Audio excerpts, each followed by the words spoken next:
وقت نکال کر یہاں تشریف لائے اور اس استقبالیہ تقریب کو 4 چاند لگا دیا۔ اپنی کچھ گزارشات جو میں نے کیا تقریر کیا کرنی ہے، چند باتیں کرتا ہوں اپنے سفر کی۔ اس کے بعد ایک عرض ہے، ابھی مفتی صاحب نے میرے نام کے ساتھ کوئی وارث علوم لگایا، کیا تھا پتہ نہیں، مجھے پورا لفظ ہی نہیں آیا، وارث علوم عبداللہ یا پتہ نہیں کیا۔ تو مفتی صاحب میں گزارش کروں گا کہ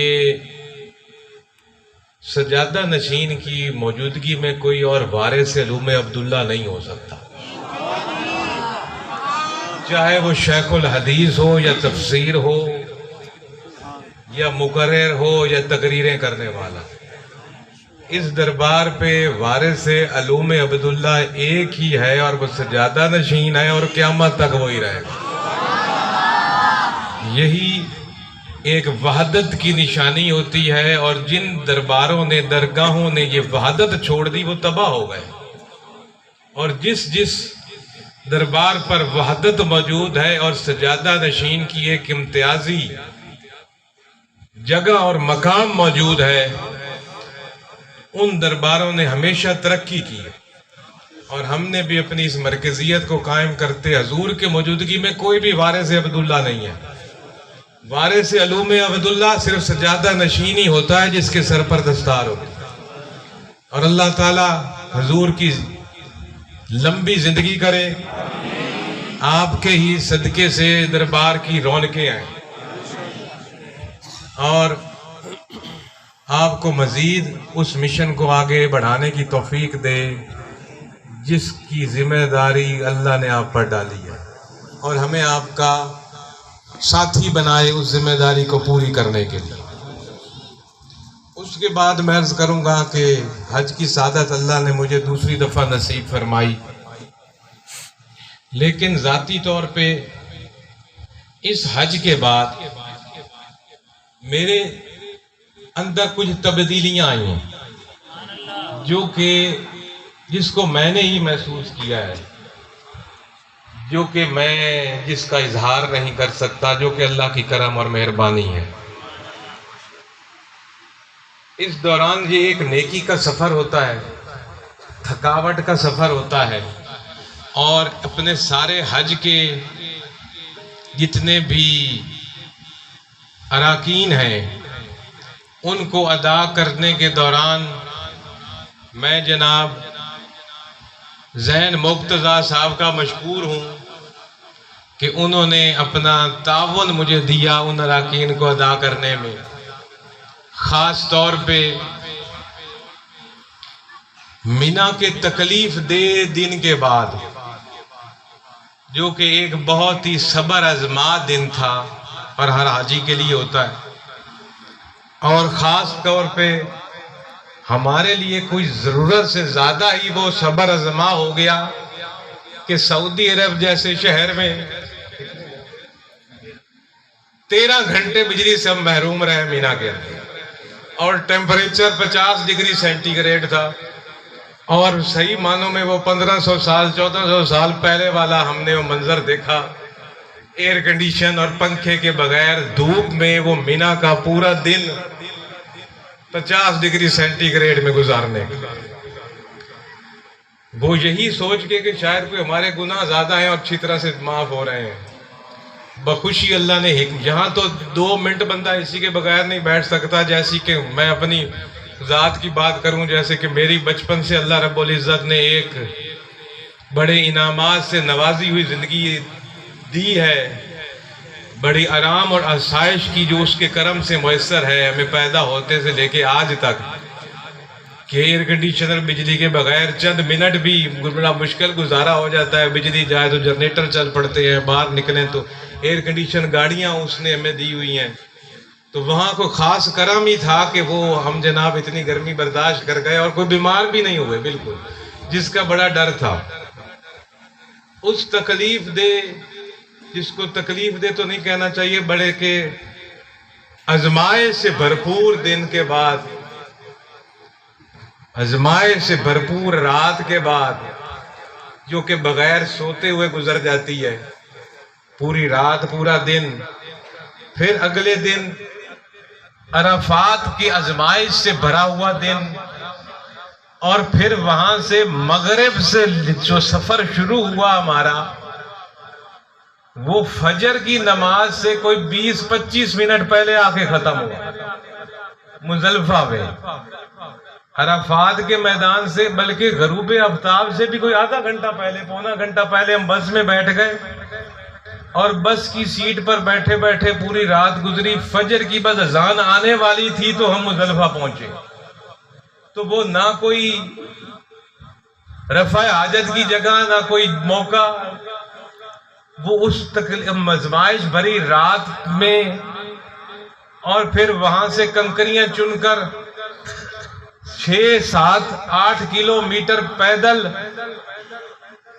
धूप में सफर करके रमी करना, और रमी से फारिग होकर दोपहर के वक्त में वही 45-50 डिग्री सेंटीग्रेड के गर्मी में हालत वो थी कि ये तो जवान आदमी है, मेरी तो वो हालत थी कि वो कोई एक मिल्क शेक का दुकान नजर ना आती तो बेहोश होने वाली बात थी भाई।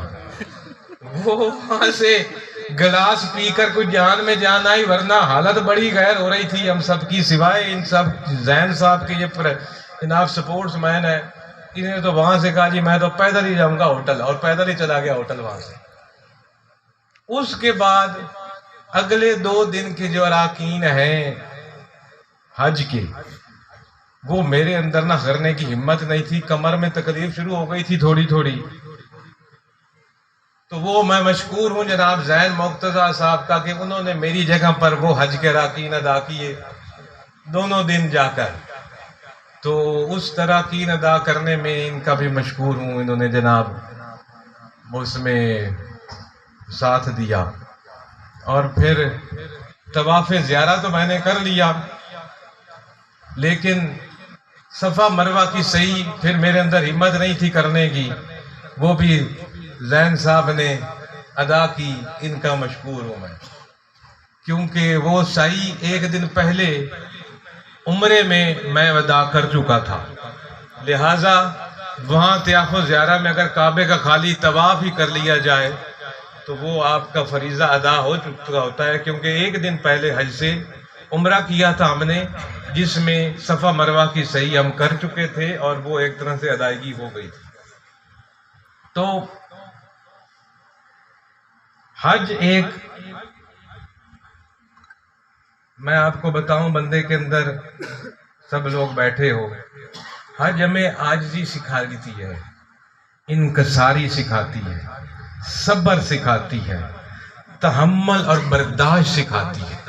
जैसे पहले अभी सैयदी साहब ने भी अर्ज किया कि जिसने अपनी जुबान को कंट्रोल में रखा, वहाँ तरह तरह की तकलीफें आती, लेकिन किसी को कुछ नहीं कहता, भाई मैं आयाम में हूँ, हज में हूँ। इस अंदाज से जिन्हें सब्र और तहम्मुल से ये अपने अरकान अदा किए, नबी पाक सल्लल्लाहु अलैहि वसल्लम ने उसको सारे गुनाह माफ़ होने की बशारत सुनाई, जो कि उस जुबान से निकला हुआ है अल्फाज, और सच और हक ही है उस जुबान से निकला हुआ हर लफ्ज़।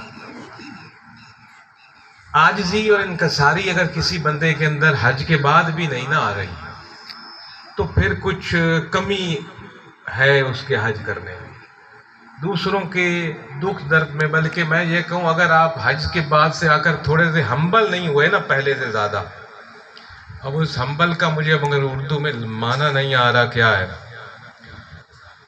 हाँ जी, तहम्मुल, बर्दाश्त, आजिज़ी और इनकसारी अगर आपकी शख्सियत में नहीं आई तो फिर कुछ अदायगी में कमी रह गई। ये हज यही चीज़ सिखाता है हमें। एक ही लिबास वहाँ शहनशाह का भी मैंने देखा, एक ही लिबास वहाँ फ़कीर का भी देखा, गरीब का भी देखा, वही एहराम की 2 चादरें, वही मिना का मैदान, वही अराफात का मैदान, चाहे कोई मुल्क का सदर था तो वही मैदान और वही लिबास, चाहे कोई गरीब आदमी था तो वही मैदान और वही लिबास।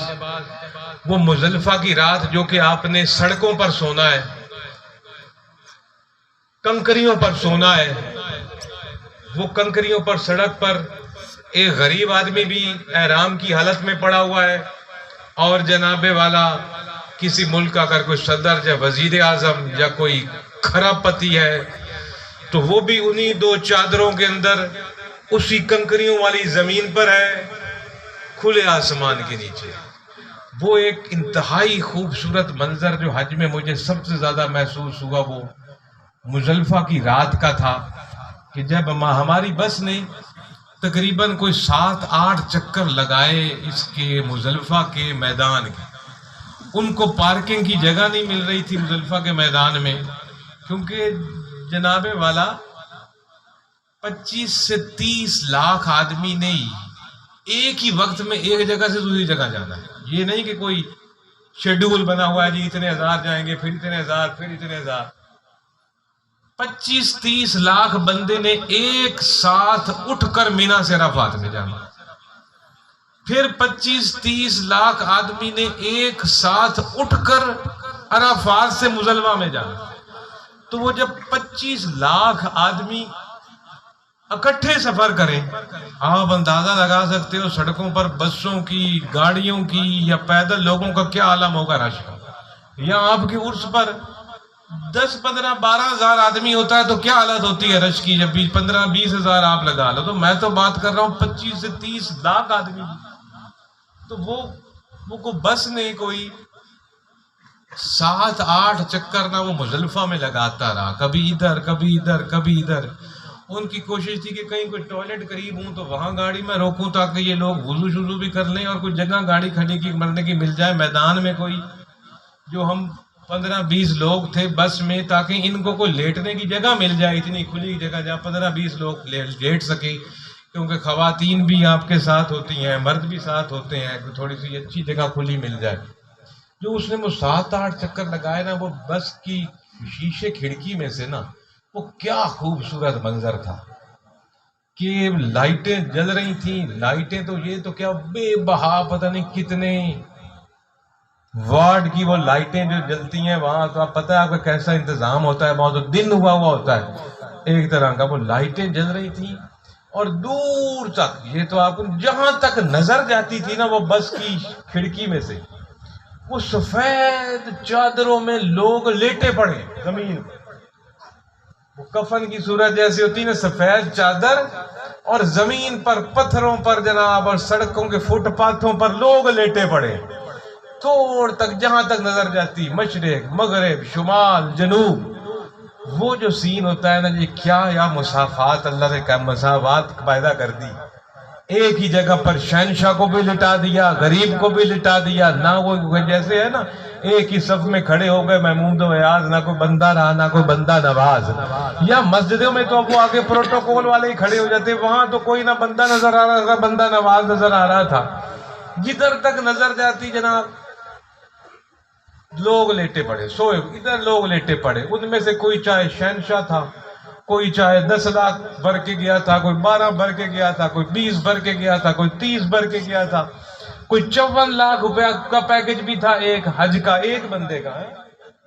75 लाख का भी था, और 1 करोड़ 4 लाख रुपए का भी एक बंदे का पैकेज। 1 करोड़ 4 लाख एक बंदे का, 75 लाख एक बंदे का, 54 लाख एक बंदे का, 45 लाख एक बंदे का, 37 लाख एक बंदे का, 27 लाख एक बंदे का, 18 लाख एक बंदे का, 15 लाख एक बंदे का, 13 लाख एक बंदे का। उससे कम कोई नहीं था, 13 लाख से कम। ये इतने पैकेज तो मेरे ज़हन में शायद इसके बीच में भी कोई कैटेगरीज होंगी लाजमन, 13 से और करोड़ के दरमियान एक बंदे, चाहे वो करोड़ वाला है ना वो भी उसी मैदान में पड़ा था, 13 लाख वाला है वो भी उसी मैदान में पड़ा था। और जनाब जब बस से उतरे, जैसे जे दीवार दूर इतनी दूर टॉयलेट, और टॉयलेट पे क्या जनाब 100-150 बंदे की लाइन लगी।